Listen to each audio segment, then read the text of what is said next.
Hello everyone, আশা করি তোমরা সবাই ভালো আছো। অনেক দিন পর আমি একটা ভিডিও নিয়ে এলাম। আজকে এই ভিডিওতে আলোচনা করব এই আর্কিমিডিসের প্রিন্সিপাল থেকে শুরু করে পুরোটা আমি কভার করার চেষ্টা করব। দেখা যাক ভিডিওটা কত বড় হয়। আর আগে আমরা ইলাস্টিসিটি পর্যন্ত সম্পূর্ণটা করেছি। এবার দেখো, এই যে টপিকগুলো, ঠিক আছে, আর্কিমিডিসের প্রিন্সিপাল থেকে এই পর্যন্ত এই টপিকগুলো থেকে বেসিক কিন্তু কোশ্চেন আসে। তোমাদেরকে আমি জাস্ট একটু আইডিয়া দিয়ে দিই। এরকমটা ভেবো না যে এখান থেকে কোশ্চেন আসে না, কোশ্চেন কিন্তু আসে।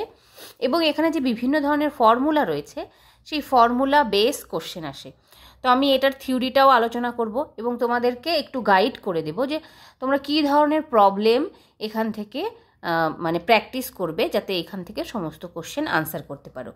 তো যেমনটা বললাম যে এই টপিক থেকে কিন্তু প্রশ্ন আসে। এই দেখো, তোমরা যদি এমএসসির কোশ্চেনটাতে যদি দেখো, এমএসসির 1 নম্বর মানে মাদ্রাসা সার্ভিস কমিশনের যে কোশ্চেনটা, 1 নম্বর কোশ্চেন, 2 নম্বর কোশ্চেন, এগুলো কিন্তু দুটোই এই টপিকগুলোর থেকে, ঠিক আছে। ক্রিটিক্যাল ভেলোসিটি, তারপর হচ্ছে ক্যাপিলারি টিউব, তো এই টপিকগুলো এখানে রয়েছে।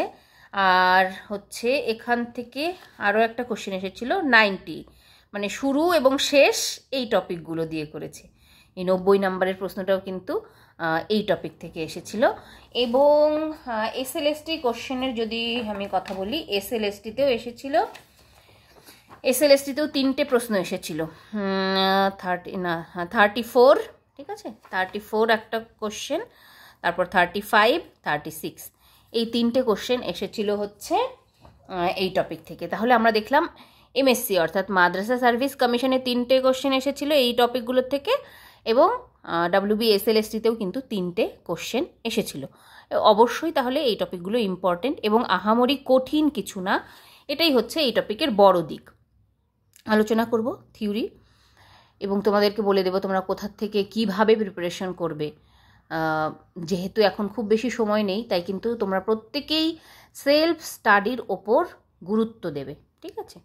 আর আমি আবারও প্রমিস আমি করছি না, এবার আর প্রমিস করছি না, কেননা শরীরটা এতটাই ফ্রিকুয়েন্টলি অসুস্থ হয়ে যাচ্ছে যে আমি কি বলবো, আর প্রমিসও করতে পারছি না। তবুও প্রমিস না করে আমি বলছি আমি চেষ্টা করব। এইটা হয়ে গেলে তারপর হিটটা শুরু করব। হিটটা হয়ে গেলে এই লাইট আর সাউন্ড যে টপিকটা না, লাইট এবং সাউন্ড, তোমরা কিন্তু যেহেতু সিলেবাস 100% এমএসসির সঙ্গে এক আমাদের, তো এই লাইট আর সাউন্ডের কিন্তু সব টপিকগুলো আমি আগের পুরনো যে 35টা ভিডিও আছে সেখানে কভার করে দিয়েছি। এবং লাইট, তারপর সাউন্ড, মডার্ন ফিজিক্সেরও কিছু কিছু টপিক কিন্তু পড়ানো হয়ে গেছে।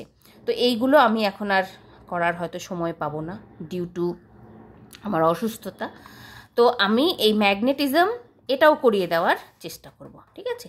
প্রমিস করছি না, চেষ্টা করব, কেননা আমার এত শরীর খারাপ হচ্ছে, আমি জানি না কেন।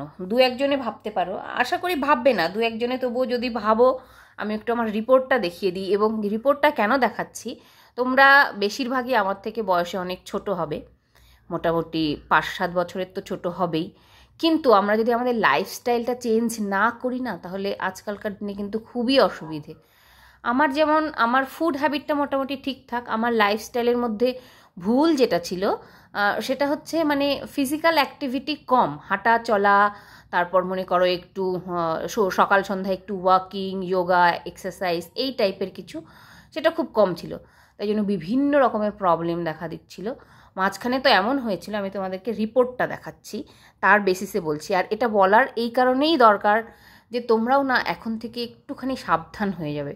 মানে বাইরের যে খাবার, ফাস্ট ফুড, সেটাকে টোটালি যদি অ্যাভয়েড করতে না পারো, জাস্ট সপ্তাহে 1 দিন 2 দিন, তার বেশি কিন্তু খাবেই না বাইরের খাবার। একদম টোটালি অ্যাভয়েড করলে তো খুবই ভালো ব্যাপার, কিন্তু আমরা অনেক সময় পেরে উঠি না। বন্ধুদের সঙ্গে একটু বাইরে গেলাম, সবাই খাচ্ছে, সেখানে না খেলে কেমন একটা অসামাজিক ব্যাপার। তো সেই সমস্ত ক্ষেত্রে অ্যাভয়েড না করা গেলে খাবে, যেরকম তেলে ভাজা পোড়া, এগুলোও কিন্তু অ্যাভয়েড করবে। কেননা এখন দেখবে যে খুব কম বয়সী লোকেদের মধ্যে হার্ট অ্যাটাক, স্ট্রোক, এগুলোর প্রবণতা অনেকটাই বেড়ে যাচ্ছে। এবং আমি নিজের রিপোর্ট থেকে আমি বুঝলাম যে মানে এই ধরনের প্রবণতাটা কেন বাড়ছে। আমি তোমাদেরকে আমার এই রিপোর্টটা ছোট্ট করে একটু আর দেখিয়ে দিই, এবং আমার মনে হয় এই আলোচনাটা মানে দরকার আছে। তো এই হচ্ছে আমার একটা রিপোর্ট, অনেকগুলো পেজ আছে এখানে, অনেকগুলো বহু পেজ আছে, এবং প্রত্যেকটা রিপোর্টই এত এত খারাপ তোমাদেরকে আর কি বলবো। তো ব্যাপারটা হচ্ছে এখানে দেখতে পাচ্ছ 19/7 তারিখে আমি ব্লাড টেস্ট করিয়েছি। তো তার আগে আমার যে সিমটমসগুলো ছিল সেগুলো একটু বলছি। আমি আবারও বলছি এই আলোচনাটা তোমাদের শোনা দরকার। তোমরা অনেকটা ছোট, কেউ আছো আমার সমান বয়সী, কিন্তু প্রত্যেকেরই শোনা দরকার, কেননা আজকালকার যে আমাদের লাইফস্টাইল সেটা কতটা হ্যাম্পার করে। তুমি যদি চাকরি পাও, তোমার যদি শরীরটাই যদি না ভালো থাকে, তুমি কোনো কিছুই এনজয় করতে পারবে না, লাইফটা কিন্তু ঠিকঠাক চলবে না। তো সেই জন্য তোমাদের যাদের সুযোগ রয়েছে তারা খাওয়া দাওয়া ভালো মতো এবং সেই সঙ্গে একটু এক্সারসাইজ অবশ্যই করবে।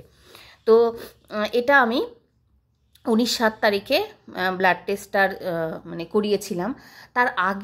তার মোটামুটি 15-20 দিন আগের থেকে আমার মানে প্রচণ্ড মাথা ঘোরাচ্ছিল, পিঠে ব্যথা, পিঠে কাঁধে ব্যথা হচ্ছিল, মানে আমি বসে থাকতে পারছিলাম না, জাস্ট এত মানে ফ্যাটিগ এবং লেস এনার্জেটিক লাগছিল যে মানে শুয়ে বসে কোনোভাবেই থাকতে পারছি না, মানে কোনো কিছুই ভালোই লাগছে না।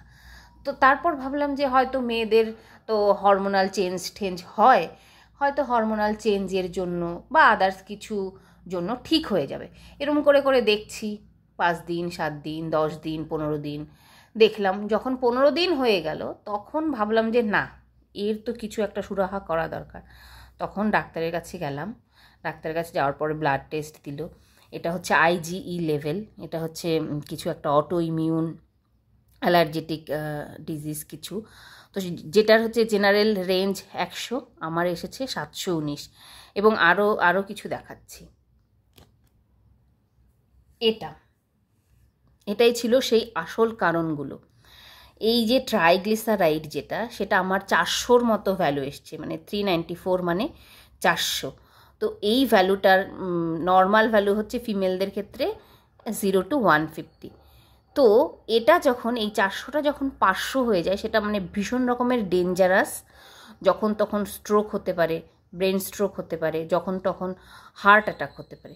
তো সেই জন্যই দেখবে যে এখন যে ওই 33-34 বলো বা 35 বয়সী বলো বা 27-28 বছর বয়সী বলো, অনেকের মধ্যেই না এই হার্ট অ্যাটাকের প্রবণতাটা অনেকটা বেড়ে গেছে। কেননা এই যে আমাদের যে খাদ্য অভ্যাস, এত এত তৈলাক্ত খাবার এবং অন্যান্য ফ্যাক্টরও রয়েছে, ফিজিক্যাল অ্যাক্টিভিটি কম, তো এই সমস্ত জিনিসের জন্য আমাদের এই এত অসুস্থতা। আমার দেখো এগুলো সব অ্যাবনর্মাল, এই বোল্ড লেখা মানেই সব কিছু অ্যাবনর্মাল ভ্যালু, আমার কোনোটাই নর্মাল না। এরকম মানে অনেক অনেক পাতা আছে এখানে, অনেকগুলো পাতা আছে, 1 2 3 4 5, সব আমি দেখাচ্ছি না, সবগুলো দেখাচ্ছি না, অনেকগুলো 6টা 7টা পাতা আছে। হ্যাঁ, তো কি করব, এই হলো আমার বাজে রিপোর্ট। তো জানি না কবে ঠিক হব। ওষুধ চলছে, তারপর ওয়াকিং, একটু এক্সারসাইজ হালকা মতন শুরু করেছি প্রথম থেকেই। তো আবার অত মানে সাডেনলি হাই লেভেলের কিছু করা যাবে না।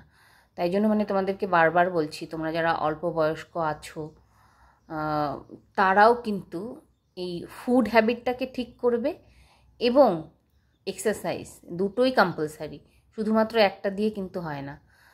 আর ওই যে বললাম, শরীরটা ঠিক রাখা দরকার, কেননা তুমি সফল হবে একদিন। মনে করো চাকরি পেলে, তোমার প্রচুর টাকা পয়সা সব ঠিক আছে, কিন্তু তুমি নিজে যদি সুস্থ না থাকো, ভালো মানে থাকা যায় না। দেখলাম তো নিজেকে দিয়েই, গত 2-3 মাস থেকে এরকম আমি ভুগছি, মানে জাস্ট ভালো থাকা যাচ্ছে না। তো দেখি, তবু যেভাবে পারি, যখন যখন একটু সুস্থ মনে হবে, আমি আমার মতো করে তোমাদেরকে যেমনটা বলেছিলাম, আমি তোমাদেরকে একটু গাইড করে দেবো যাতে তোমাদের হেল্প হয়। জানি তোমরা অনেকেই অনেক জায়গায় কোচিং নিচ্ছ, তবু যেহেতু আমি কথা দিয়েছিলাম, আমি আমার কথাটা রাখার চেষ্টা করব। তো চলো শুরু করি, এখন আর বেশি সময় নষ্ট করছি না। তো আমরা শুরু করব হচ্ছে এখানে যেরকম যেরকম রয়েছে আর কি সিলেবাসে, সেরকমই শুরু করব। আর্কিমিডিসের প্রিন্সিপালটা বলবো, তারপর সেখান থেকে কিন্তু কোশ্চেন থাকে, সেই কোশ্চেনটাও আলোচনা করব। ভিডিওটা খুব বেশি বড় না হলে। তারপর transmission of fluid pressure, statement transmission of fluid pressure, এটা সম্পর্কে একটু বলবো, মানে প্রত্যেকটা টপিক সম্পর্কে একটু একটু বলবো।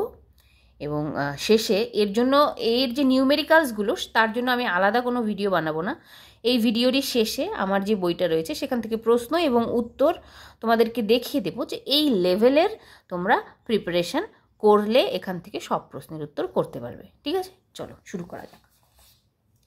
তো প্রথমেই হচ্ছে আমাদের আর্কিমিডিসের প্রিন্সিপাল। তো আর্কিমিডিসের প্রিন্সিপাল বা আর্কিমিডিসের সূত্র কি, ওই ভাষণ এবং নিমজ্জনের যে ব্যাপারটা, সেটাই কিন্তু ওই আর্কিমিডিসের ফর্মুলা, যেটা আমরা ক্লাস 8-এও পড়েছিলাম। তো আর্কিমিডিসের সূত্র হলো স্থির তরল বা গ্যাসীয় পদার্থে কোনো বস্তুকে আংশিক বা সম্পূর্ণরূপে নিমজ্জিত করলে নিমজ্জিত বস্তুর ওজনের আপাত হ্রাস হয়। এই হ্রাসপ্রাপ্ত ওজন বস্তু দ্বারা অপসারিত তরল বা গ্যাসীয় পদার্থের ওজনের সমান। এটা তো গেল থিওরি। মানে ব্যাপারটা কি, মনে করো আমরা যদি 1 বালতি জল নিই, ঠিক আছে, 1 বালতি জল নিই, এবার 1 বালতি ফুল আমরা লিকুইড নেওয়া হলো, ফ্লুইড নেওয়া হলো। এবার মনে করো একটা ফুটবলকে আমরা সেই জলের মধ্যে নিমজ্জিত করার চেষ্টা করব ওপর দিক থেকে ফোর্স দিয়ে। তাহলে কি হবে, বস্তুটির যে আপাত ওজন সেটা মনে হয় না যে হালকা হয়ে গেল বস্তুটা যখন জলের তলায় গেল।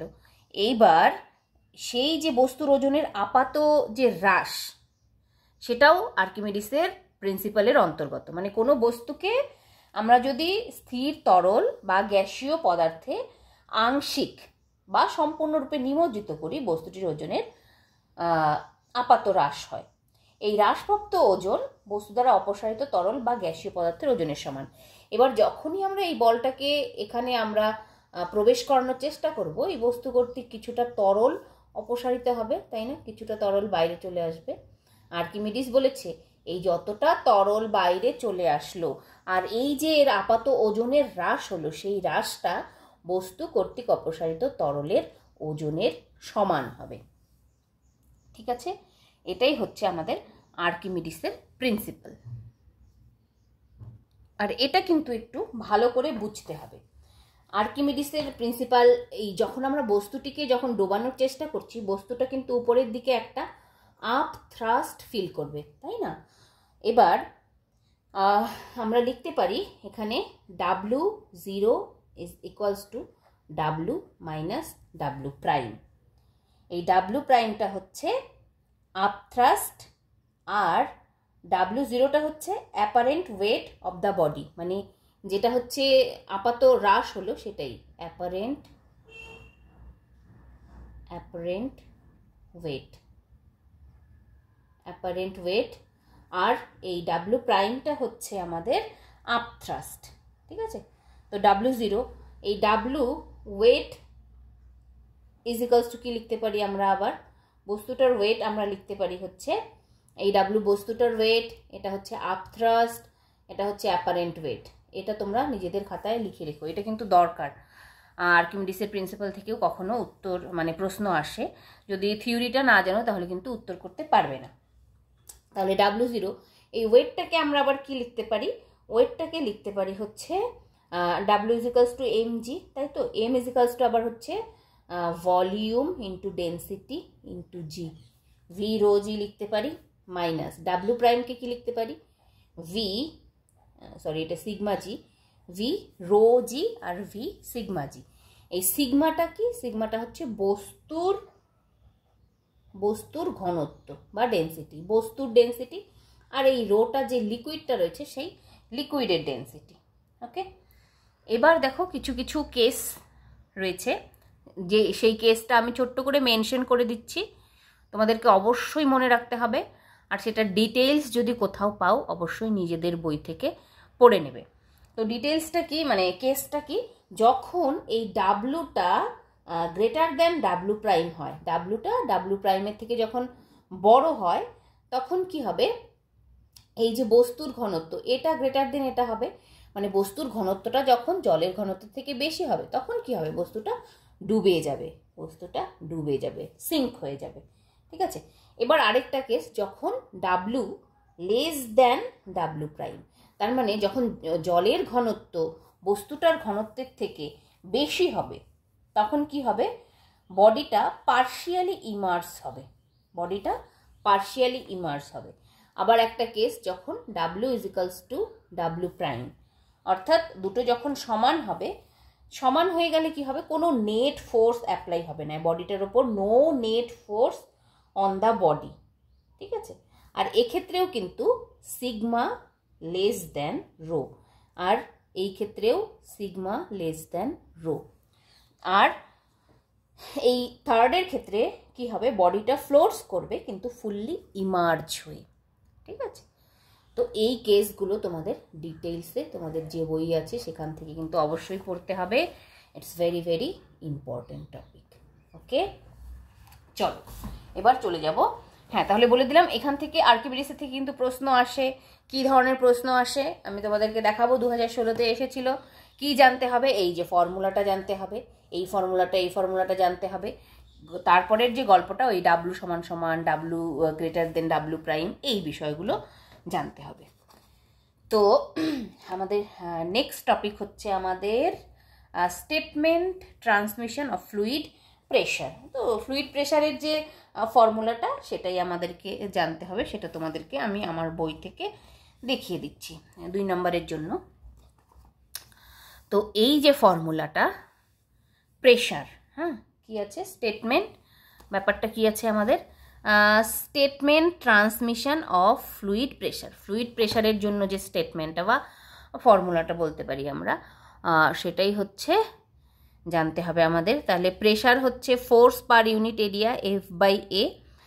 জাস্ট সিম্পলি মনে রাখবে P is equals to H rho g, P is equals to H rho g. H হচ্ছে height of the liquid column, আর রো হচ্ছে density of the liquid, g হচ্ছে gravitational acceleration. P is equals to H rho g, এটা আমাদেরকে মনে রাখতে হবে। তাহলে আমি এটা লিখে দিই, আমাদেরকে এখানে মনে রাখতে হবে P is equals to H rho g. এবার নেক্সট রয়েছে আমাদের পাস্কালের ল বা পাস্কালের সূত্র। পাস্কালের সূত্রটা আর কিছুই না, ওই তোমার প্রত্যেকটা পয়েন্টে লিকুইডটা যখন স্থির থাকবে, স্থির তরলের প্রতিটি বিন্দুতে যে প্রেশারের যে ভ্যালু সেটা হচ্ছে সেম হয়, ঠিক আছে। It states that the pressure in a fluid at rest is same at all points if we ignore gravity. আমরা যদি গ্র্যাভিটিটাকে ইগনোর করি তাহলে স্থির তরলের প্রত্যেকটা বিন্দুতে চাপের মান সমান হয়। মানে এখানে A B C আমরা এরকম অসংখ্য বিন্দু নিতে পারি, তো সেই প্রত্যেকটা বিন্দুতে আমরা যদি চাপের মান বের করি, সেই চাপের মানটা কিন্তু সমান হবে। এটাই বলেছে পাস্কালের সূত্র। পাস্কালের সূত্রটা আমরা জেনে নিলাম। আমরা লিখতে পারি PA is equals to PB is equals to PC when the liquid is at rest. আচ্ছা, 4 নম্বর কি আছে, principal of multiplication of force. Principal of multiplication of force, এখানে এই ব্যাপারটা হচ্ছে, তোমাদের যদি বাংলা ভার্সনের বই থাকে দেখবে যে ঘাত বৃদ্ধির যে নীতি, হাইড্রোলিক লিফট, এটা হচ্ছে অ্যাকচুয়ালি ঘাত বৃদ্ধির নীতি। মানে গল্পটা কি, আমরা একটা কম বল প্রয়োগ করব, সেই কম বল প্রয়োগ করে আমরা একটা বেশি বল পাবো। এই এরিয়াটা ছোট area, just wait, F is equals to আমরা পাবো হচ্ছে F/A, আমি Fটা উল্টো দিকে লিখে দিয়েছি, এই Fটা স্মল হবে, এই Fটা ক্যাপিটাল হবে। আমরা একটা বড় বল পাবো একটা ছোট বল অ্যাপ্লাই করে, ঠিক আছে, একটা ছোট বল অ্যাপ্লাই করে আমরা একটা বড় বল পাবো। ওটাই হচ্ছে ঘাত বৃদ্ধির নীতি। আমরা কম ঘাত দিলাম, কম বল দিলাম, একটা বেশি বল পাচ্ছি। হাইড্রোলিক লিফটে যেটা কাজে লাগানো হয়, এখান থেকে দেখো এই হচ্ছে ব্যাপারটা। আর এখন যেহেতু খুব বেশি সময় নেই, আমি খুব বেশি এক্সপ্লেইন করছি না, ঠিক আছে, ব্যাপারগুলো বলছি। আর মোটামুটি এই এতটুকুই লাগবে। এখান থেকে যেই প্রশ্নগুলো আসে সেগুলো থিওরিটিক্যাল বেস আর ফর্মুলা বেস, ঠিক আছে। ফর্মুলাগুলো বলে দিচ্ছি, আর থিওরিটাও মোটামুটি বলে দিচ্ছি। তোমরা তো সবাই ভালো স্টুডেন্ট, ফিজিক্স নিয়ে পড়েছো, নিশ্চয়ই ভালো রেজাল্ট করেছো, তাই জন্যই এত ডিটেলসে তোমাদেরকে বলার দরকার নেই। আমার যেটা মনে হয় তোমরা বুঝে যাবে। তো এই যে গল্পটা, এখান থেকে আমরা একটা স্মল ফোর্স অ্যাপ্লাই করলাম, আর এই যে সাইডটা, এই সাইডের দেখো এরিয়াটাও কিন্তু ছোট, তাই না? এখানকার এরিয়াটা বড়। ওকে, তো আমরা একটা কম বল প্রয়োগ করে একটা বেশি বল পাচ্ছি। A small force appears as a very large force on the larger piston which is able to lift heavy object, which is able to lift heavy objects। আর এটার অ্যাপ্লিকেশন হচ্ছে হাইড্রোলিক ব্রেকসে, তারপর হাইড্রোস্ট্যাটিক প্যারাডক্স, আর হচ্ছে hydraulic লিফটে এর apply করা হয়। তো মোট কথা ঘাত বৃদ্ধির নীতি তোমাদের যে আছে ওটা একটু দেখে নিও। নেক্সট চলে যাব আমরা ভিসকোসিটি টপিকে। 5 নম্বর টপিক হচ্ছে আমাদের ভিসকোসিটি। ভিসকোসিটি বা সান্দ্রতা। দেখো, আমরা যখন এলাস্টিসিটি পড়েছি তখন কি পড়েছি? দুটো তলের মধ্যে ঘর্ষণের একটা ব্যাপার পড়েছি, এবং তখনই বলেছিলাম যে এই ঘর্ষণ দুটো সারফেসের মধ্যে যখন লিকুইড সারফেস চলে আসবে, দুটো সারফেস হিসেবে লিকুইড চলে আসবে, তখন যে ব্যাপারটা সেটা ভিসকোসিটিতে আমরা আলোচনা করব। তো সেটাই হচ্ছে দ্য প্রপার্টি, এটা হচ্ছে the property of liquid by virtue of which an internal frictional force comes into play whenever there is a relative motion between the different layers of the liquid। তার মানে আমরা যদি লিকুইড কল্পনা করি,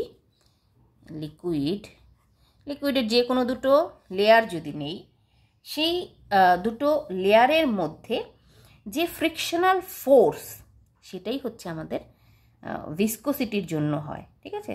the property of liquid by virtue of which an internal frictional force comes into play whenever there is a relative motion between the different layers of the liquid is called viscosity। ঠিক আছে? Actually viscous force হচ্ছে একটা backward dragging force. Viscous force হচ্ছে একটা backward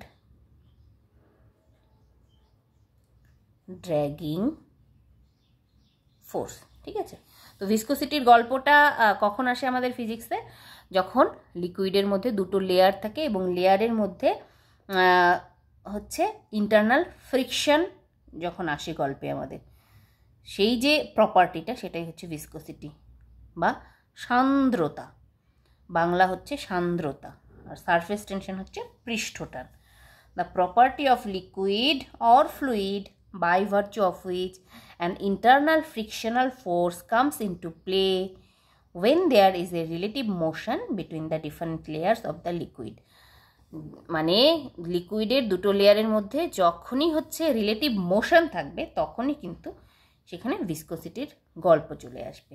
ওকে, এবার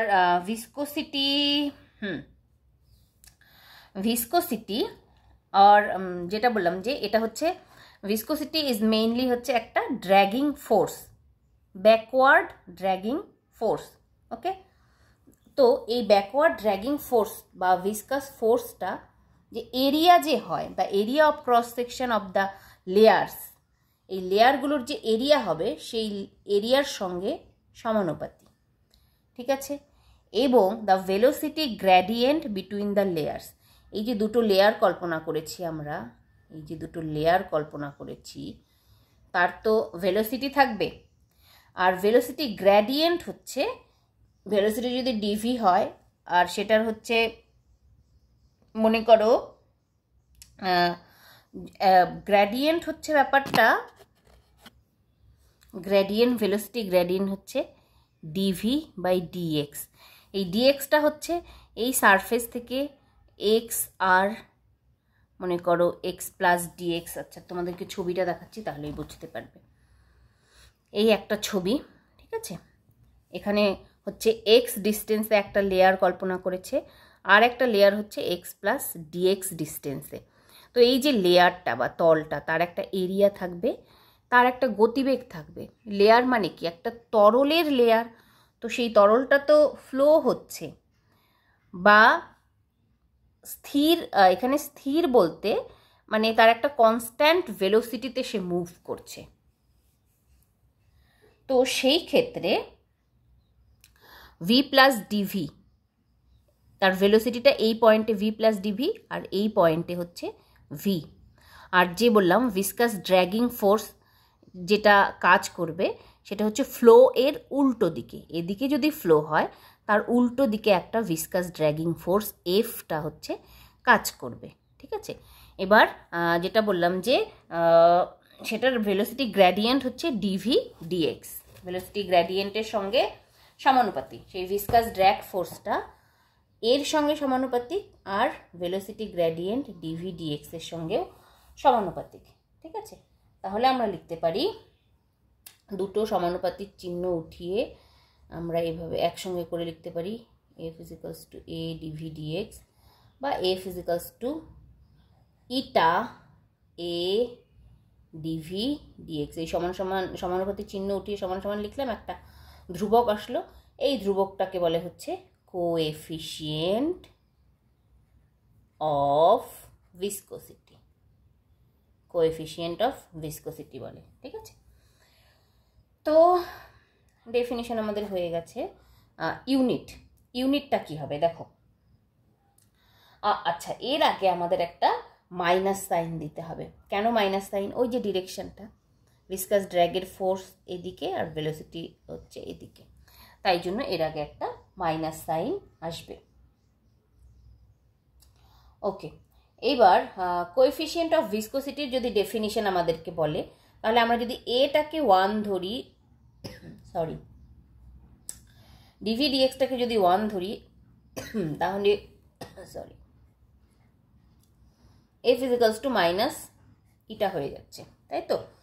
তো আমরা বলতে পারি ওই বাংলা একটা সূত্র ছিল যে গতিবেগের একক নতিমাত্রা এবং ক্ষেত্রফল একক হলে যেই ভিসকাস ফোর্সটা অ্যাপ্লাই হয় সেটাই হচ্ছে কোএফিশিয়েন্ট অফ ভিসকোসিটি। ওকে, তাহলে আমরা বলতে পারি যে coefficient of viscosity of a liquid is the tangential viscous force required to maintain a unit velocity gradient between its two parallel layers each of unit area. এরিয়াটাও unit হবে, ভেলোসিটি গ্রেডিয়েন্টটাও unit হবে, তখন যে ভিসকাস ড্র্যাগিং ফোর্সটা আমাদের গল্পে আসবে সেটাই হয়ে যাবে হচ্ছে আমাদের কোএফিশিয়েন্ট অফ ভিসকোসিটি। ঠিক আছে, তাহলে এটার একক। আচ্ছা, এবার আমরা ইউনিটটা দেখে নিই। কোএফিশিয়েন্ট অফ ভিসকোসিটি এর ইউনিট হচ্ছে এসআই ইউনিট হচ্ছে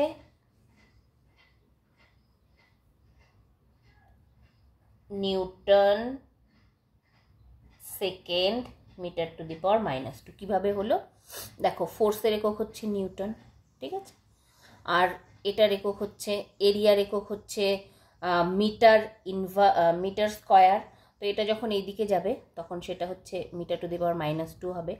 আর dv dx, x equals to vt বা v by x equals to t, মানে হচ্ছে সময় সেকেন্ড। তো সেই জন্য হচ্ছে ডিভি ডিএক্স হচ্ছে সময়ের একক, তাই N S M to the power -2। Or আমরা লিখতে পারি হচ্ছে পাস্কাল, ঠিক আছে, or pascal second. CGS unit হচ্ছে ইটার হচ্ছে সিজিএস ইউনিট হয়ে যাবে হচ্ছে পয়েস, ঠিক আছে, সিজিএস ইউনিট হচ্ছে পয়েস। আর একটা বিষয় মনে রাখতে হবে এখান থেকে, ওকে, এখান থেকে এতটুকু মনে রাখলেই হবে। আমরা যদি এই ভিসকাস ড্র্যাগিং ফোর্সের ইউনিট বের করতে চাই, একই রকমভাবে এটার থেকেই কিন্তু বের করতে পারবো। এবার দেখো, লাস্ট একটা প্রশ্ন এসেছিল ইটার যে ডাইমেনশন, তো ইটার ডাইমেনশন আমরা কিভাবে বের করতে পারবো? একই রকম, dimension of eta is equals to dimension of F divided by dimension of A, তারপর এই ডিভি ডিএক্স এর ডাইমেনশন তো টি, তাই তো। দাঁড়াও, আমি কি এখানে কিছু একটা ভুল করলাম নাকি? এক্স ইজ ইকুয়ালস টু ভিটি, তাহলে এক্স বাই ভি। হ্যাঁ, তো এখানে একটুখানি ভুল করেছি। এই সিলি মিস্টেকগুলো না আমার মতো মনে হয় অনেকেরই হয়। দেখো এক্স ইজিক্যালস টু ভিটি, আমাদের এখানে ভি বাই এক্স লাগবে, তাই জন্য তো এটা একটু মিল ছিল না, এখানে সেকেন্ড ইনভার্স আসছিল। ভি বাই এক্স লাগবে, ডিভি ডিএক্স মানে ভেলোসিটি বাই ডিস্টেন্সের কিছু একটা। তো ভি বাই এক্স যদি আমরা করি, ভি বাই এক্স মানে এক্সটাকে ওদিকে নিয়ে যাবো, টিটা তাহলে এদিকে আসলে 1/t হয়ে যাবে, তার মানে টি ইনভার্স হয়ে যাবে। এবার ঠিক আছে, ওকে। তো এই বিষয়গুলো দেখবে। তো এখান থেকেই আমরা কোএফিশিয়েন্ট অফ ভিসকোসিটির যে ডাইমেনশন, যেটা 11-12-এ এসেছিলো, ইজিলি বের করতে পারবো উইদাউট এনি প্রবলেম। তাহলে দুটো কোশ্চেন কিন্তু বলে দিলাম, তোমরা কিন্তু বুঝে গেলে। ওই যে আমি প্রথমেই বললাম যে আলাদা আলাদা করে আমি আর কোশ্চেন আলোচনা করব না, তোমাদেরকে লেভেলটা বলে দেব, তোমরা নিজেদের মতো করে এখন মানে প্রস্তুতি নিয়ে নিও, যেহেতু সময় কম আর আমারও শরীরটা ঠিকঠাক থাকে না, তাই জন্য খুব ডিটেলসে আর আলোচনা করব না। কিন্তু যতটুকু করব তোমাদের জন্য এনাফ গাইডেন্স হয়ে যাবে। তোমরা প্রিপারেশন সেই মতো করলে অবশ্যই ভালো হবে, অবশ্যই কাজে লাগবে। দেখো তো এখানে 11-12-এর এসছিল কোএফিশিয়েন্ট অফ ভিসকোসিটি, এখানে 9-10-এর এসছিল আর্কিমিডিসের থেকে, ঠিক আছে। আর্কিমিডিসের সূত্র থেকে একটা প্রশ্ন এসেছিল আর কোএফিশিয়েন্ট অফ ভিসকোসিটি থেকে এসেছিল। চলে যাব আমাদের নেক্সট টপিকে। নেক্সট 6 নম্বর হচ্ছে আমাদের পয়সেলিস ইকুয়েশন, এবং যেটা খুব খুব খুব ইম্পর্টেন্ট। পয়সেলিস ইকুয়েশন কিন্তু ইম্পর্টেন্ট। আমি একটা অঙ্ক দেখেছি পয়সেলিস ইকুয়েশন থেকে, সুতরাং দাঁড়াও, পয়সেলিস ইকুয়েশন আমার একটা বইতে ছিল, হ্যাঁ এই তো পয়সেলিস ইকুয়েশন 6 নম্বরটা, ঠিক আছে। তো Poiseuille's equation mainly related to volume or velocity of flow through a capillary tube। তো তার আগে ক্যাপিলারি টিউব সম্পর্কে তোমাদের জানতে হবে, ক্যাপিলারি টিউব বা কৈশিক নল, ঠিক আছে। তো সেইগুলো একটু জাস্ট পড়ে নিও। কৈশিক নলটা কিছুই না, একটা ফাইন বোর দিয়ে তৈরি একটা নল, ঠিক আছে। তো velocity of flow through a capillary tube. The rate of flow of a liquid through a tube is restricted by its viscosity. The rate of volume flow through a narrow tube is given by, তো এই ভলিউমের যে formula এটা কিন্তু অবশ্যই তোমরা লিখে রাখবে, এটা ইম্পর্টেন্ট। এখান থেকেও একটা প্রশ্ন এসেছিল দেখেছি। তো v is equals to pi p r to the power 4 by 8 eta l। তো আমি এখানে লিখে দিচ্ছি, তোমরাও লিখে নেবে।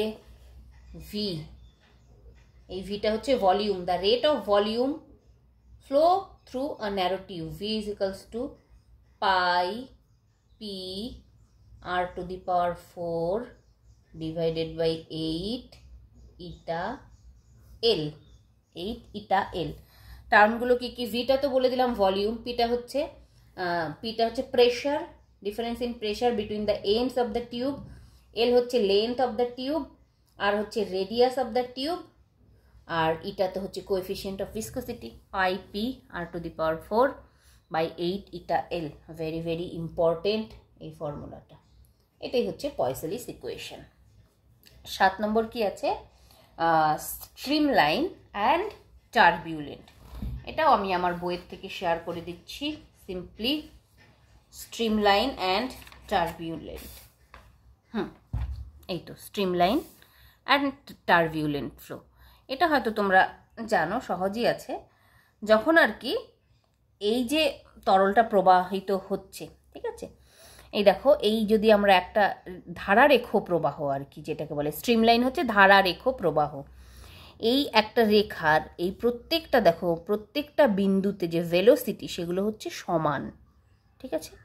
তাহলে when the liquid flows in a manner that each particle passing a certain point flows the same path and has the same velocity as the preceding particle which passes the same point, the flow is said to be streamline। মানে streamline ফ্লোতে কি হয়, প্রত্যেকটা পয়েন্টের যে velocity সেটা সমান হয়ে যাবে, এ বি সি। আর টার্বুলেন্ট কখন হবে? যখন ভেলোসিটিটা সমান হবে না, বা the flow of liquid in which velocity of all particle crossing a given point is not same and the motion of the liquid become disorderly or irregular. এই স্ট্রিমলাইনের ক্ষেত্রে মোশনটা কিন্তু রেগুলার, মানে যে লিকুইডটা ফ্লো হচ্ছে সেটা একটা রেগুলার ম্যানারে ফ্লো হচ্ছে। আর এই যে টার্বুলেন্টের ক্ষেত্রে সেটা কিন্তু রেগুলার ম্যানারে ফ্লো হচ্ছে না। আর একটা বিষয় তোমাদেরকে জানতে হবে, ল্যামিনার ফ্লো বলে একটা ব্যাপার আছে। Liquid flows in the form of layers of different velocities, then the flow is called laminar flow. ঠিক আছে? If the liquid flows in the form of layers of different velocities, then the flow is called laminar flow. মানে laminar flow এর ক্ষেত্রে কি হয়, দুটো layer থাকবে, এই লেয়ারটাতে ভেলোসিটি সেম, এই লেয়ারের প্রত্যেকটা বিন্দুতে ভেলোসিটি সেম, বাট এই দুটো যে ভেলোসিটি সেই দুটো সেম না। তো এই লাইনটার সাপেক্ষে এটা স্ট্রিম লাইন, এই লাইনটার সাপেক্ষে এটা স্ট্রিম লাইন, কিন্তু এই দুটো পরস্পরের আবার স্ট্রিম লাইন না। ঠিক আছে? তো সেই রকম ক্ষেত্রে এটা হচ্ছে ল্যামিনার ফ্লো। তো laminar flow is a stream line flow. Stream line কেন বলছে? যে ভেলোসিটিটা সমান হচ্ছে, তাই জন্য হচ্ছে স্ট্রিম লাইন বলেছে। আচ্ছা, নেক্সট কি আছে দেখি। নেক্সট হচ্ছে ক্রিটিক্যাল ভেলোসিটি। টার্মিনাল ভেলোসিটিটা যদিও মেনশন করেনি, তবু আমি দেখিয়ে দিচ্ছি এই বইটার থেকে। দেখো, তোমাদেরকে দুটোই জানতে হবে, টার্মিনাল ভেলোসিটি আর ক্রিটিক্যাল ভেলোসিটি। ক্রিটিক্যাল ভেলোসিটির ফর্মুলা হচ্ছে, মানে ক্রিটিক্যাল ভেলোসিটির ব্যাপারটা হচ্ছে লিকুইডটার ফ্লো যখন স্ট্রিম লাইন থেকে টার্বুলেন্ট হয়ে যাচ্ছে, সেই যে মোমেন্টটা, সেই যে ভেলোসিটিটা যখন স্ট্রিম লাইন থেকে টার্বুলেন্ট হয়ে যাচ্ছে, সেটা হচ্ছে ক্রিটিক্যাল ভেলোসিটি। তাহলে ক্রিটিক্যাল ভেলোসিটিটা কিসের উপর ডিপেন্ড করে? এই ইটার ওপর ডিপেন্ড করে, মানে কোএফিশিয়েন্ট অফ ভিসকোসিটির উপর ডিপেন্ড করে, আর ঘনত্ব রোয়ের উপর ডিপেন্ড করে, আর যে রেডিয়াস অফ দ্য টিউব সেটার উপর ডিপেন্ড করে। তাহলে density of the liquid and the radius of the liquid. তাহলে এই আর ইটা কি? আর ই হচ্ছে কনস্ট্যান্ট, এটা হচ্ছে রেনল্ড নাম্বার। ঠিক আছে? তো রেনল্ডস নাম্বারও একটা ব্যাপার আছে, এর ভ্যালু যখন 3000-এর বেশি হয়ে যায় তখন সেটা টার্বুলেন্ট, যখন 2000 থেকে কম থাকে তখন সেটা স্ট্রিম লাইন, আর 2000 এবং 3000-এর মধ্যবর্তী যখন থাকে তখন ওই যে ল্যামিনার ফ্লো যে বললাম সেটা, সরি ল্যামিনার না, তখন আর কি সেটা স্টিডি ফ্লো থাকে না, আনস্টিডি থাকে। আচ্ছা, এই ব্যাপারটা একটু বলে দিই। যখন 0 to 2000 তখন স্টিডি বা ল্যামিনার, আর 2000 to 3000 সেটা হচ্ছে আনস্টেডি, আর গ্রেটার দেন 3000 সেটা হয়ে যাবে হচ্ছে টার্বুলেন্ট। ঠিক আছে? তো এই রেনল্ডস নাম্বারের ভ্যালু থেকেও কিন্তু শর্ট ট্রিক্সে কোশ্চেন দিতে পারে, ইম্পর্ট্যান্ট ব্যাপারটা। আচ্ছা, নেক্সট আমাদের টার্মিনাল ভেলোসিটিটাও তোমাদের জানতে হবে। টার্মিনাল ভেলোসিটি, তারপর স্টোকস ল এখানেই আছে। স্টোকস ল হচ্ছে কোনো একটা স্ফেরিক্যাল বডি যখন একটা ভিসকাস লিকুইডের মধ্য দিয়ে, মনে করো পড়বে এখানেই, আচ্ছা আমি এখানে আঁকি ছবিটা, মনে করো একটা ভিসকাস ফ্লুইড। দেখো, ভিসকাস ফ্লুইড আমরা এই টার্মিনাল ভেলোসিটির প্র্যাকটিক্যালটা করেছি, সেখানে কি থাকে ভিসকাস ফ্লুইড হিসেবে?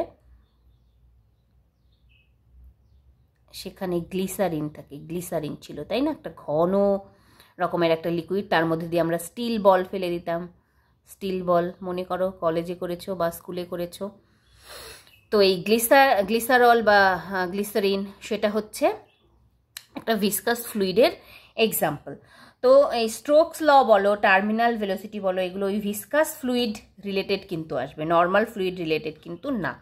ওকে? তো ভিসকাস ফ্লুইডের মধ্য দিয়ে যখন কোনো একটা বডি পড়বে, এই বডি মানে এই স্টিল বলগুলোর কথা বলছি, যখন ওই স্টিল বলগুলো পড়বে তখন তার মধ্যে যে একটা ফোর্স কাজ করবে, বা সেটা যে একটা ফোর্স, ভিসকাস ফোর্স এক্সপেরিয়েন্স করবে, সেটার ভ্যালু হচ্ছে F = 6 পাই ইটা আর ভি, 6 পাই ইটা আর ভি। ওকে? 6 পাই ইটা এগুলো জানা আছে, কনস্ট্যান্ট কোএফিশিয়েন্ট অফ ভিসকোসিটি, আর হচ্ছে এই বলগুলো যে পড়ছে তার রেডিয়াস, ভি হচ্ছে বলগুলো যে পড়ছে তার ভেলোসিটি।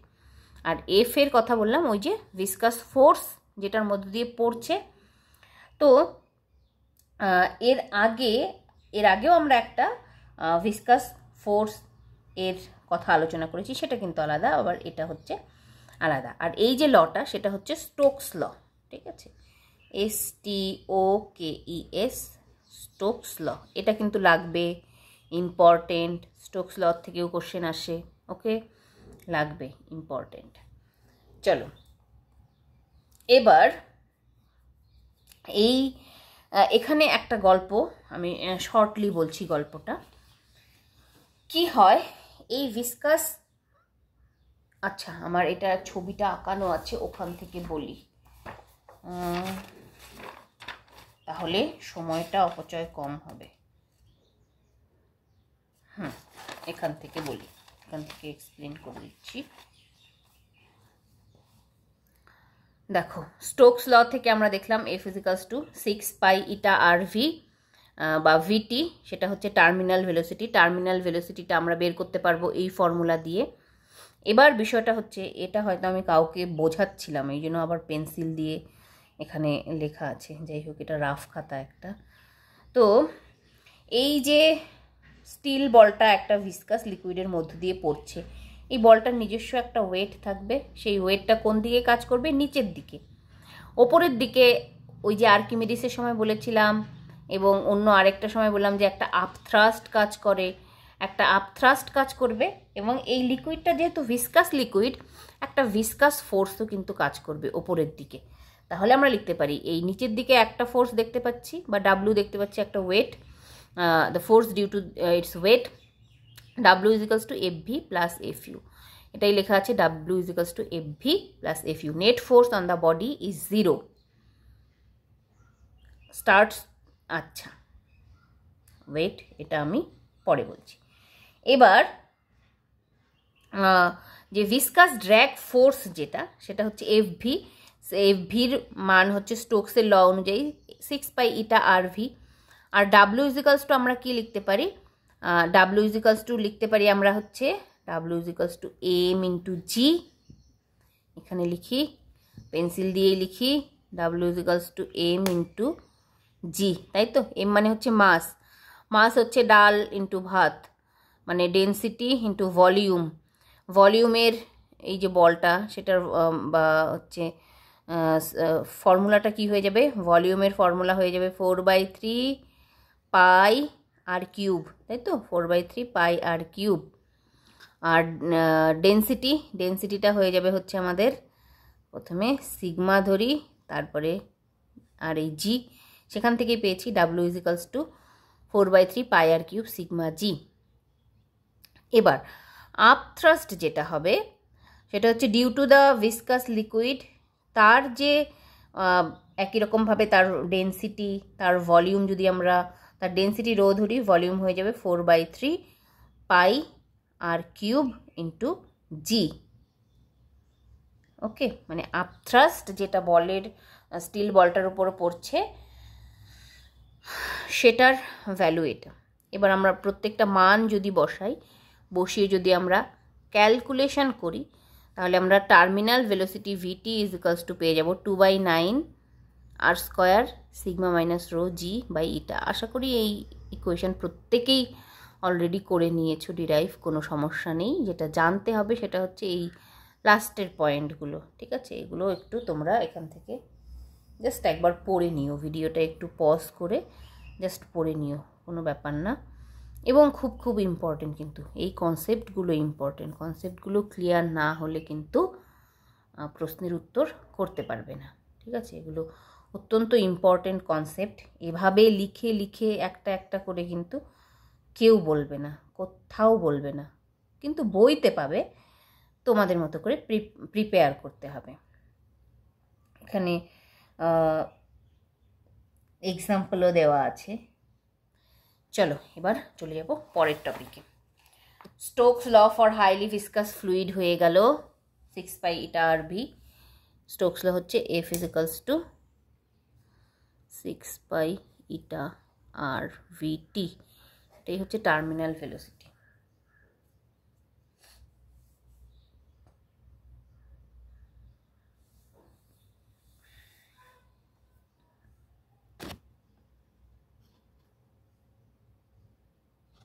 আচ্ছা, একটা জিনিস মিস করে গেলাম, টার্মিনাল ভেলোসিটির যে গল্পটা সেটা। টার্মিনাল ভেলোসিটির গল্পটা আর কিছুই না, এর একটা ওয়েট আছে আর ওপরের দিকে আমরা দুটো ফোর্স দেখলাম, এফ আপ থ্রাস্ট প্লাস হচ্ছে এফ ভিসকাস, মানে ভিসকাসিটির জন্য একটা ওর ভিসকাস ফোর্স। তো যখন এই নিচের ওর ওয়েটটা আর এই ফোর্স, মানে দুটো ফোর্স যখন সমান হয়, দুটো ফোর্সের ভ্যালু যখন সমান হয়, অর্থাৎ এই বলের ওপর কোনো নেট ফোর্স হয় না, নেট ফোর্সটা জিরো হয়। নেট ফোর্সটা যখন জিরো হয় তখন কি করে, এই বলটা এই লিকুইডের মধ্যে দিয়ে একটা কনস্ট্যান্ট ভেলোসিটিতে পড়তে থাকে। সেই যে কনস্ট্যান্ট ভেলোসিটি সেটাই হচ্ছে টার্মিনাল ভেলোসিটি, ঠিক আছে, ভিটি। আচ্ছা, নেক্সট হচ্ছে আমাদের সারফেস টেনশন বাকি আছে, আর হচ্ছে capillary rise of liquid through a capillary tube. চলো দেখে নিই, জলদি দেখে নিই। আচ্ছা, সারফেস টেনশনের জন্য তোমাদের কাছে যে বই রয়েছে সেই বই থেকেই তোমরা পড়তে পারো, অসুবিধে নেই। আচ্ছা, এই হচ্ছে সারফেস টেনশনের ব্যাপার। সারফেস টেনশনটা কিছুই না, কোনো একটা তরলের যে ওপর পৃষ্ঠ থাকে সেটার একটা টেন্ডেন্সি থাকে যে তার যে সারফেস এরিয়া সেটাকে কম করবে, ঠিক আছে। তো সেটা করতে গিয়ে ও হচ্ছে একটা স্ট্রেসড মেমব্রেনের মতো কাজ করে। তাহলে ব্যাপারটা কি, গল্পটা কি সারফেস টেনশন বা পৃষ্ঠটানের? আর পৃষ্ঠটান বা সারফেস টেনশনের সময় কিন্তু লিকুইডটা রেস্টে থাকবে, ওই টার্বুলেন্ট মোশনে থাকলে এই গল্পটা আসবে না। তাহলে property by virtue of which a liquid surface tends to occupy a minimum surface area and behaves like a stressed membrane is called surface tension. কিছুই না, এত কিছু সংজ্ঞা তো মনে রাখার দরকার নেই। দেখবে আমাদের বাংলা বইতে অন্যরকমভাবে ডেফিনিশন দেওয়া আছে, যে যদি কোনো তরলের মুক্ত পৃষ্ঠে একটি রেখা কল্পনা করা হয় তবে ওই রেখার প্রতি একক দৈর্ঘ্যে, তারপর রেখার সঙ্গে যে লম্বভাবে পৃষ্ঠতলে স্পর্শক বরাবর বল ক্রিয়া করে সেটাই পৃষ্ঠটান। মানে একটু কঠিন করে কিছু দেওয়া আছে, এটা মনে রাখতে হবে যে একটা লিকুইডের সারফেসে একটা টেন্ডেন্সি থাকে ওর এরিয়াটাকে মিনিমাইজ করার জন্য, আর সেটা করতে গিয়েও একটা স্ট্রেস মেমব্রেনের মতো কাজ করে। সারফেস টেনশন পৃষ্ঠটান, মানে তার যে সারফেস থাকে সেদিকে একটা টান বা সেদিকে একটা ফোর্সের যে গল্প সেটা। তাহলে সারফেস টেনশনের ফর্মুলা আমরা কীভাবে মনে রাখবো? এই ফর্মুলাগুলো বেশি ইম্পর্টেন্ট, সংজ্ঞা অত ইম্পর্টেন্ট নয়, কারণ এমসিকিউ কোশ্চেন আসবে, থোড়েই না আমাদের সংজ্ঞা লিখতে বলবে, জাস্ট কনসেপ্টটার জন্য সংজ্ঞাটা আমাদেরকে জানতে হবে। তো সারফেস টেনশন হচ্ছে force per unit length, force per unit length. এটা কিভাবে মনে রাখবে? প্রেশার যেমন হচ্ছে ফোর্স পার ইউনিট এরিয়া, সেরকমই হচ্ছে সারফেস টেনশনটা হয়ে যাবে আমাদের ফোর্স পার ইউনিট লেন্থ। এরকমভাবে মনে রাখতে পারো, প্রেশারকে মনে রেখে সারফেস টেনশন হচ্ছে ফোর্স পার ইউনিট লেন্থ। আর একই রকমভাবে সারফেস এনার্জিও কিন্তু ইম্পর্টেন্ট। সারফেস এনার্জিকে আমরা, আচ্ছা এখানে এস দিয়ে কেন লিখেছি, ই দিয়ে লিখি না, এটা সারফেস এনার্জি না, এটা সারফেস টেনশনই আছে। আচ্ছা, সারফেস এনার্জি হচ্ছে the additional energy per unit area of the surface is called surface energy. আর আবার সারফেস টেনশনকে আমরা লিখতে পারি হচ্ছে work done divided by surface area. তো এবার যদি আমরা সারফেস এনার্জির যদি ফর্মুলা বলি তাহলে হয়ে যাবে হচ্ছে সারফেস টেনশন ইনটু এরিয়া, এটা কিন্তু মনে রাখতে হবে। Surface energy is equals two surface tension into area. এটা তোমরা তোমাদের মতো করে লিখে নিও।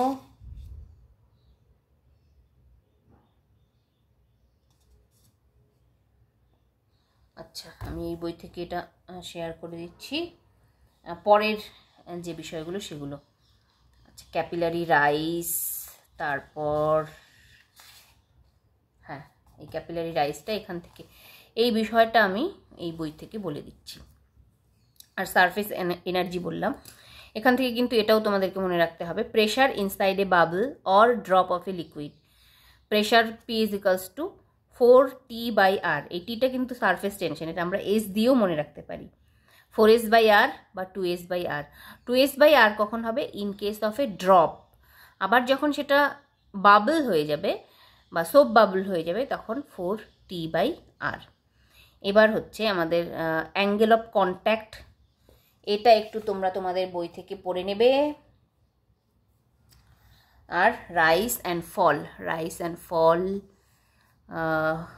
এই ব্যাপারটা এখান থেকে তোমরা একটু স্ক্রিনশট নিয়ে নিও। আর এই ফর্মুলাটা তোমাদেরকে জানতে হবে। T is equals to half rho g r h plus r by 3। ওকে,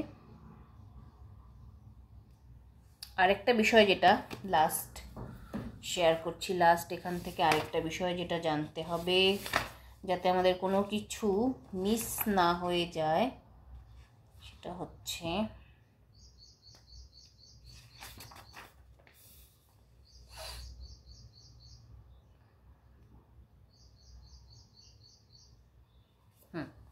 এই ক্যাপিলারিটি আর ক্যাপিলারি টিউব সম্পর্কে একটু বলি, যেহেতু এটা ইম্পর্টেন্ট। ওই যে প্রথমেই আমি বললাম যে হচ্ছে একটা ফাইন বোরের একটা টিউব থাকে, glass tube of very fine bore throughout the length of the tube is called capillary tube. এবার ক্যাপিলারিটি কি? The phenomenon of rise or fall of a liquid in a capillary tube is called capillarity.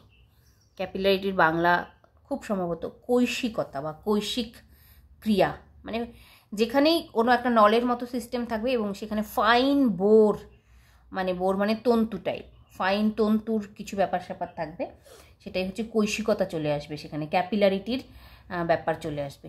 এবার দেখো এই ব্যাপারগুলো যখন হচ্ছে নলের মধ্যে দেখো কিছু কিছু অ্যাঙ্গেল হচ্ছে অবটিউজ অ্যাঙ্গেল বা কনভেক্স কনকেভ টাইপের হয়, সেইগুলোও কিন্তু জানতে হবে, এখান থেকে জানা যাবে সেটা। এই যে ফর্মুলাটা rice H is equals to 2s cos theta by rho gr, accent formula, এটাও খুব important. This is the accent formula for the rice of a liquid in a capillary tube. এটা তোমরা একটুখানি লিখে নিও, অ্যাসেন্ট ফর্মুলা। এই জন্যই এই বইটা আমার এত ভালো লাগে, আমি অনেকবার বলেছি। ওই সেম বই, বুঝতে পেরেছো, এই সেম বই নাগাল্যান্ড বোর্ডের।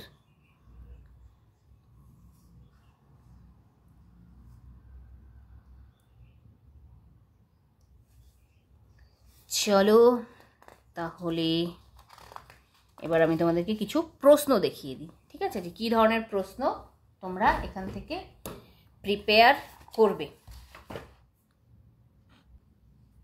আমি সব প্রশ্ন সলভ করে দিচ্ছি না, due to lack of time and due to my health problem, I am not very well right now also. তো আমি শুধু তোমাদেরকে বলে দিচ্ছি যে কিভাবে তোমরা পড়বে। আর যেমনটা বললাম, দেখো এমএসসিতে 3টে প্রশ্ন এসেছিল, 2016 SLST, 19-এও 3টে প্রশ্ন এসেছিল, প্রশ্নগুলো দেখিয়ে দিচ্ছি এবং কিছু কিছু প্রশ্ন উত্তর আমার বই থেকে শেয়ার করছি, তোমরা চাইলে সেখান থেকে স্ক্রিনশট নিয়ে নিতে পারো বা ভিডিওটিকে স্টপ করে একবার প্র্যাকটিস করতে পারো, বা ওই টাইপের প্রশ্ন যদি প্র্যাকটিস অলরেডি করে নিয়েছো তো করতে হবে না। ওকে, চলো এখানে দেখাই। এই প্রশ্নটা ইসের থেকে নেওয়া, কি যেন বলে, ইন্টারনেট থেকে নেওয়া, এবং যে পরীক্ষাটা দিয়েছে খুব ভালো পরীক্ষা দিয়েছিল, হয়তো চাকরি পেয়েছে, তার তো নাম তো এখানে লেখা নেই, কিন্তু ফোন নম্বরটা, সরি ফোনের যে এখানে ট্যাগলাইন কিছু একটা বলে, কি বলে এটাকে, ফোনের কি বলে এটাকে, ভুলে গেছি আর কি, যেই ফোনের যে মডেল নাম্বার যেটা সেভ করা থাকে আর কি, আমরা ক্যামেরার যে সেটিংসে ফটো তোলার সময় যে সেটিংসে যদি অন করা থাকে সেটা হয় ভিভো T1 Pro এরকম। তো সে যা যা উত্তর করেছে মানে মোটামুটি ঠিক করেছে, হয়তো চাকরি পেয়েছে কি না ঠিক জানি না, নাম ঠাম তো লেখা নেই। তো সে যদি দেখো ভিডিওটা কমেন্ট করো, কেননা যতগুলো এখানে উত্তর করা আছে মোটামুটি সব ঠিক করেছিল আর কি, যেগুলো উত্তর করেছেন উনি সেগুলো ঠিক করেছেন। তো চলো আমরা এমএসসির কত নম্বর বললাম, 1 নম্বর। আচ্ছা, তো এই প্রশ্নগুলো আলোচনা করব, তাহলে তুমি বুঝে যাবে, যে তোমরা বুঝে যাবে যে কী ধরনের প্রশ্ন আসতে পারে। আর হ্যাঁ, মোটামুটি এই এমএসসিতে 90টার মধ্যে 65টা কোশ্চেন এমন ছিল যে উত্তর করা যায় আর কি। মডারেট লেভেলের কেউ যদি স্টাডি করে, ইজি লেভেলের না, মডারেট লেভেলের একটু ভালো মতো কেউ যদি পড়াশোনা করে, 90টার মধ্যে 65টা উত্তর করতে পারবে ইজিলি। আর বাকি যে 25টা থাকলো সেটা একটুখানি ট্রিকি, তার মধ্যে 5-6টা একটু বেশি ট্রিকি, ঠিক আছে? তো 1 নম্বর প্রশ্ন দেখো কি বলেছে, critical velocity of the liquid. Critical velocity of the liquid কী হয় সেটা, এই ধরনের যত প্রশ্ন, আমি ট্রিক্স বলে দিচ্ছি, এই ধরনের যত প্রশ্ন সেগুলোর ফর্মুলাটা মনে করবে, ব্যাস উত্তর পেয়ে যাবে। তো ক্রিটিক্যাল ভেলোসিটি আমরা কি দেখলাম, ক্রিটিক্যাল ভেলোসিটির ওখানে আমরা কি দেখলাম, যে critical velocity VC is equals to কী হয়,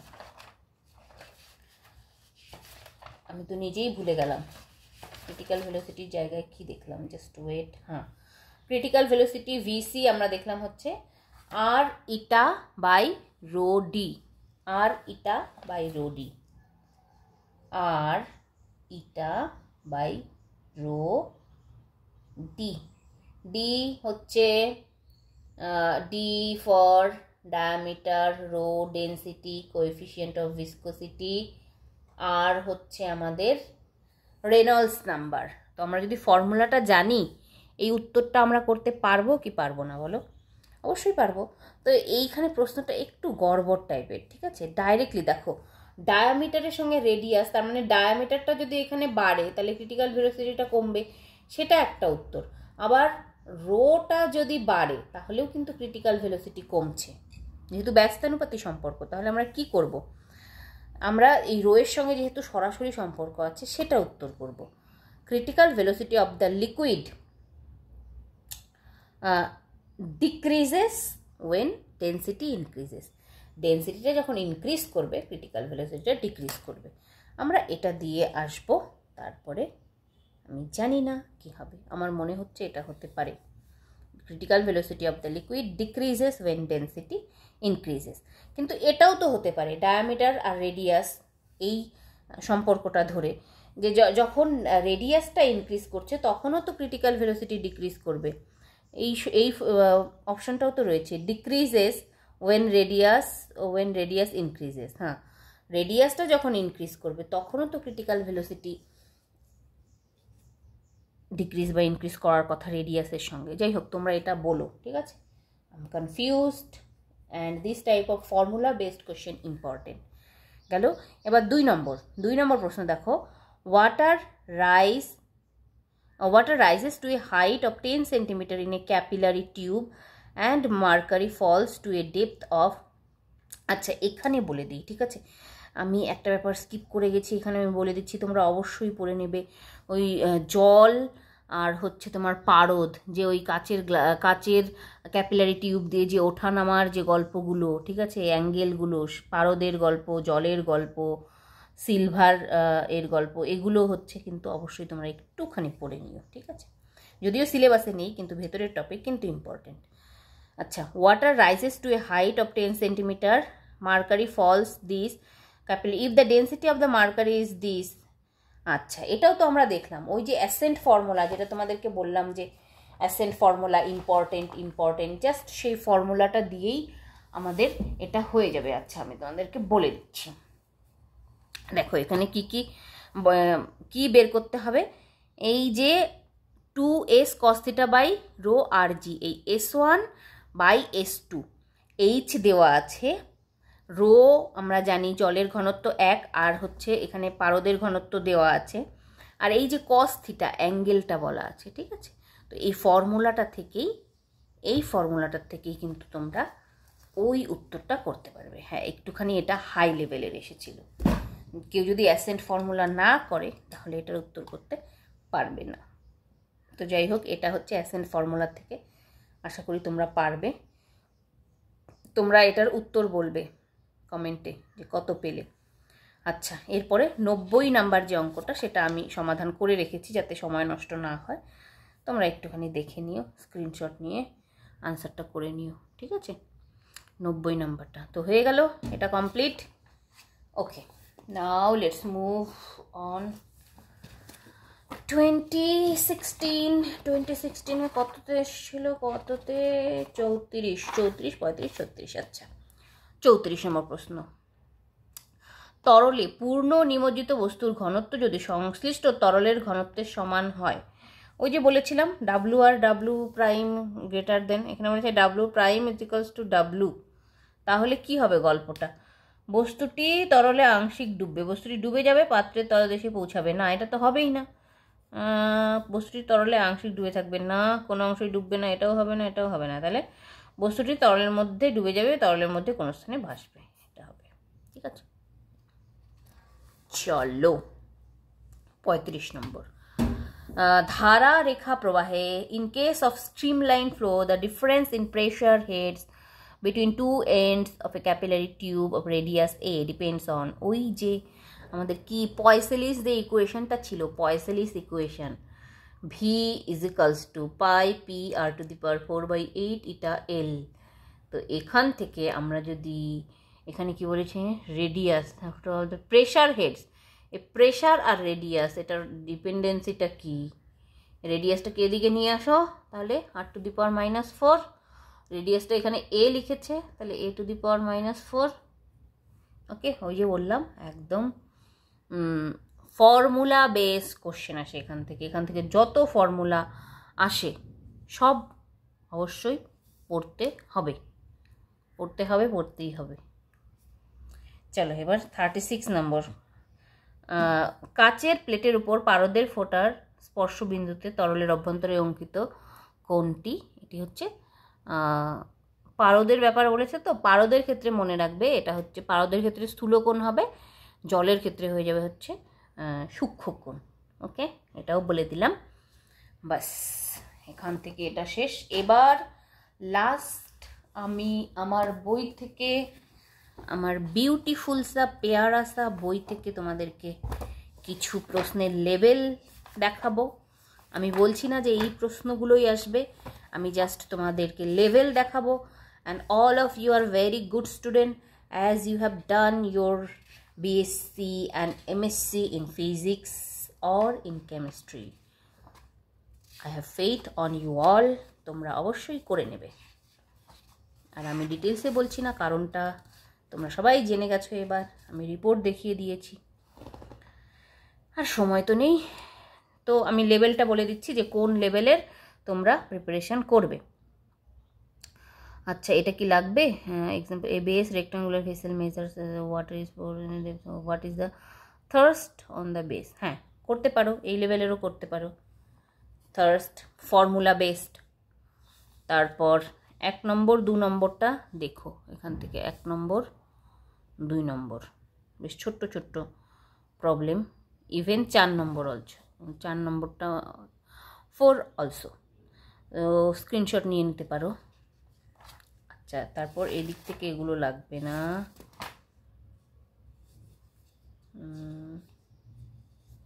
হ্যাঁ, এই ধরনের একটা অঙ্ক এসেছিল, এই টাইপের MSc-তে এসেছিল, এই টাইপের মাস ডেন্সিটি ভলিউম টলিউম দিয়ে কিছু একটা কঠিন লেভেলের।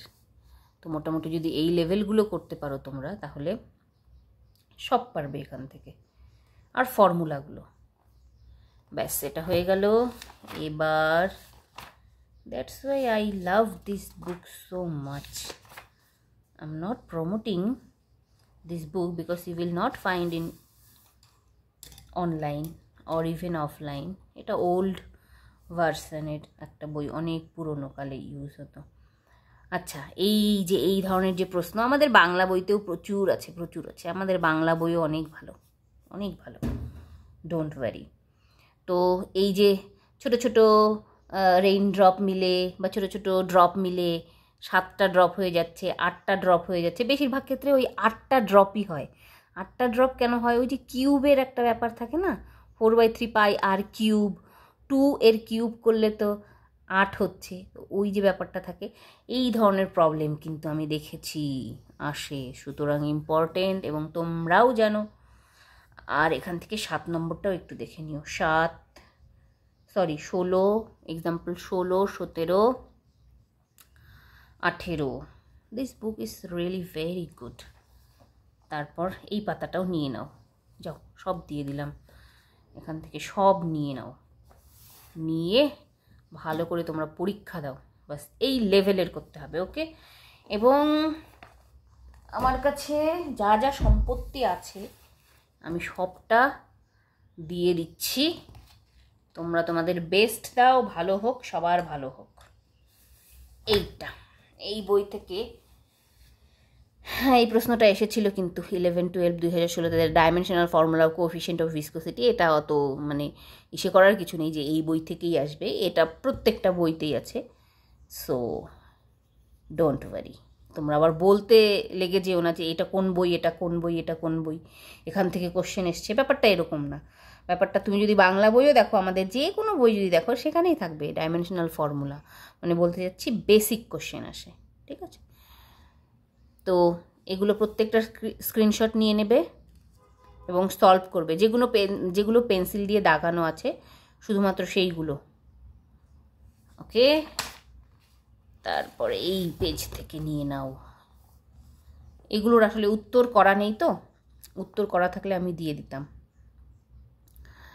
এই পেজ থেকে 8, 9, 10, 13 পর্যন্ত এগুলো লাগবে না। আর এই পেজ থেকে 21, 22 আর 28। আর আনসার হিন্টটা নিয়ে নাও। যেমনটা বললাম, উত্তর কিন্তু করে দেওয়া নেই, ঠিক আছে? 2-1টার হিন্টস দেওয়া আছে। তোমরা আবার ভাবতে পারো যে উত্তর করে দেওয়া আছে, ম্যাডাম দিচ্ছে না। এরকমটা না, যারা আমার ভিডিও দেখে তারা জানে ম্যাডাম কীরকম, তাই না? তো আনসার হিন্টস যেগুলো দেওয়া আছে করে নিও, আর আনসারগুলো দেওয়া আছে। তোমরা এই প্রবলেমগুলো তো মোটামুটি এই লেভেলের যদি তোমরা করতে পারো, ঠিক আছে? তো ফাইনালটা বলে দিচ্ছি। ফাইনাল হচ্ছে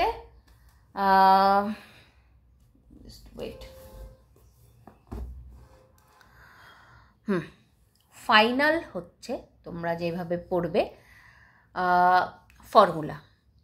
ফর্মুলা প্রত্যেকটা ফর্মুলা জানতে হবে। আমি যেই ফর্মুলাগুলো বললাম সেগুলো জানলেই হয়ে যাবে।